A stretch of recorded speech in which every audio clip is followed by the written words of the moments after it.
What if I told you that one of the most famous pilots in the world vanished without a trace mid-flight, never to be seen again? Indeed, the tale of Amelia Earhart is one shrouded in enigma and fascination. Born on July 24, 1897, Amelia Mary Earhart was a woman of ambition, grit, and daring. From her earliest days in Atchison, Kansas, she exhibited a spirit of adventure that would shape her destiny in ways she could never have imagined. Young Amelia's fascination for flight sparked when she was just 10 years old. Upon witnessing an aircraft in flight at the Iowa State Fair, she was captivated, and her passion for aviation was ignited. But it wasn't until December 28, 1920, that she took her first flight, and from that moment there was no looking back. Her determination and courage led her to become the first woman to fly solo across the Atlantic Ocean, a feat she accomplished on May 20, 1932. This remarkable achievement earned her international acclaim and a distinguished Flying Cross from Congress, the first ever awarded to a woman. Amelia was not content with just breaking records. She was determined to surpass them. She set numerous other records, establishing new standards for both male and female pilots. She became the first person to fly solo from Honolulu, Hawaii to Oakland, California, and from Los Angeles to Mexico City. She shattered the existing mark for the fastest non-stop transcontinental flight, completing the journey in just 17 hours and 7 minutes. But Amelia Earhart's legacy is not solely defined by her accomplishments in the air. She was a pioneer for women's rights, a champion for equal opportunity, and an inspiration for countless individuals around the globe. Her fearlessness, her tenacity, and her unwavering pursuit of her dreams have made her a symbol of strength and resilience. But it was her final flight that would forever etch her name in the annals of history and mystery.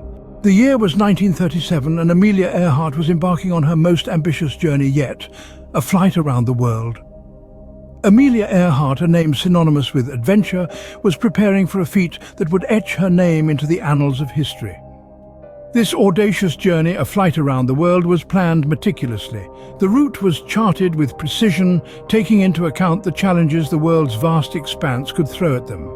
The journey was to begin from Miami, then down to South America, across the Atlantic to Africa, onto Asia, and then finally across the Pacific, back to the United States.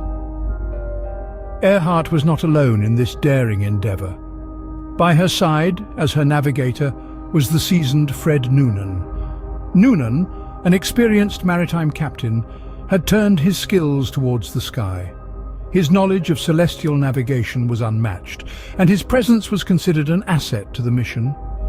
The aircraft chosen for this historic flight was none other than the Lockheed Model 10E Electra. This twin-engine, all-metal monoplane was a marvel of the time. It was customized to Earhart's specifications, with additional fuel tanks for extended range. The Electra was designed to fly long distances, and it was believed to be capable of withstanding the rigors of the journey. The preparations were exhaustive, every detail scrutinized.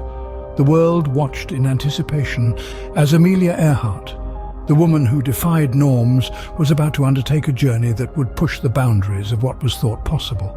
The air was thick with excitement and a tinge of apprehension. The world held its collective breath, waiting for the moment when Earhart and Noonan would take to the skies. And then the day arrived. The engines roared to life, and the Electra took off, carrying with it the hopes and dreams of a world yearning for adventure and discovery. As the aircraft disappeared into the horizon, spectators were left with the echo of the engines and a feeling of awe. Little did they know that this flight would be their last. July 2, 1937, a date that would become infamous in the annals of aviation history. The bright morning sun shone over the Pacific Ocean as Amelia Earhart and her navigator Fred Noonan set off on the most ambitious leg of their round-the-world flight. Little did they know their names were soon to be etched in the annals of unexplained mysteries. The last communication from Earhart and Noonan came in at 8:43 a.m. Earhart's voice crackled over the radio. "We are on the line 157-337. We will repeat this message. We will repeat this on 6,210 kilocycles. Wait." These enigmatic words, shrouded in static and uncertainty, were the last anyone ever heard from the pioneering aviator and her navigator. The immediate response was swift. The US Coast Guard ship, the Itasca, which had been in radio contact with Earhart, began scouring the area. However, the vastness of the Pacific, coupled with the lack of precise coordinates, made the search a daunting task. The sun set, the moon rose, and still there was no sign of Earhart or Noonan. Days turned into weeks. The search operation soon escalated into the most expensive air and sea search in American history at the time. Ships scoured the ocean's surface, aircraft swept the skies, and radio operators across the world tuned their receivers, hoping for a signal, a sign, something. Yet the silence from Earhart and Noonan was deafening. Theories began to surface. Some suggested they had run out of fuel and plunged into the Pacific. Others speculated they had landed on an uninhabited island and perished there. Despite the many hypotheses, however, the truth remained elusive. The search officially ended on July 19, 1937. The world held its breath, hoping against hope for a miracle. But the miracle never came.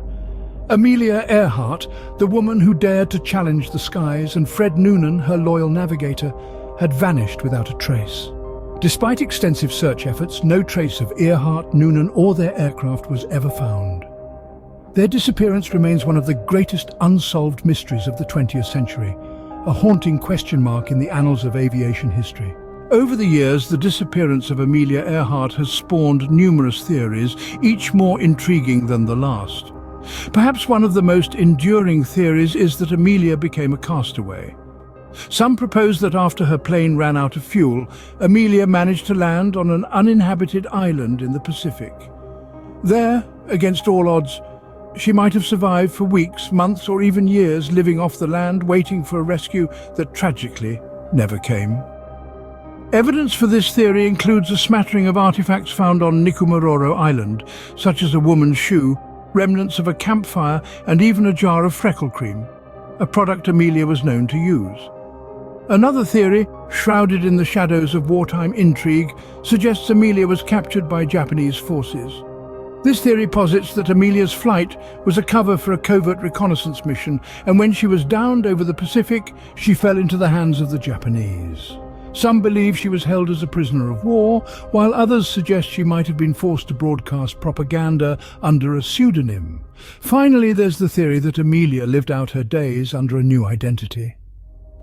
Some believe that Amelia staged her own disappearance, perhaps to escape the pressures of fame, or to start anew after a failed mission. Proponents of this theory point to a woman named Irene Bolam, who bore a striking resemblance to Amelia and whose past was shrouded in mystery.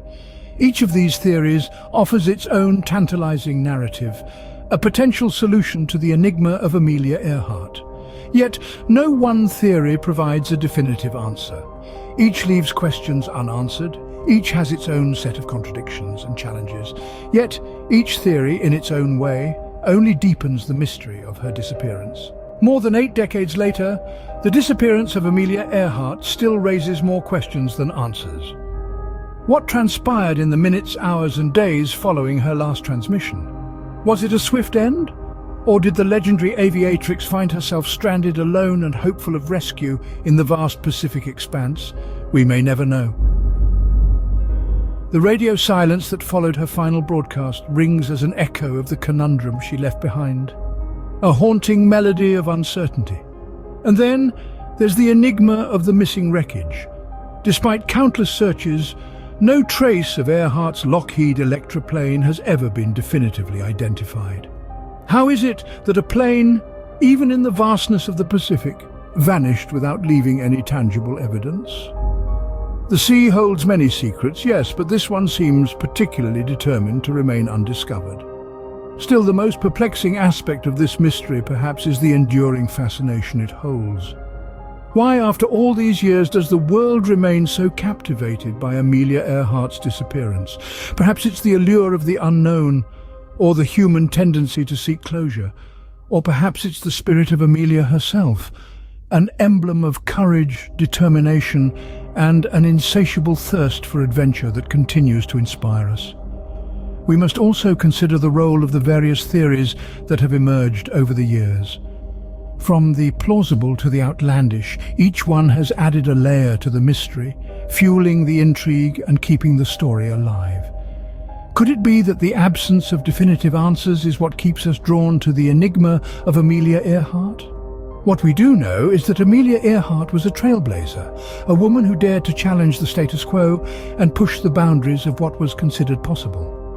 Her story, even shrouded in mystery as it is, serves as a beacon of inspiration, a testament to the human spirit's indefatigable will to explore, to venture into the unknown. As long as these questions remain unanswered, the enigma of Amelia Earhart will continue to captivate the world. And perhaps that is the greatest tribute to her adventurous spirit.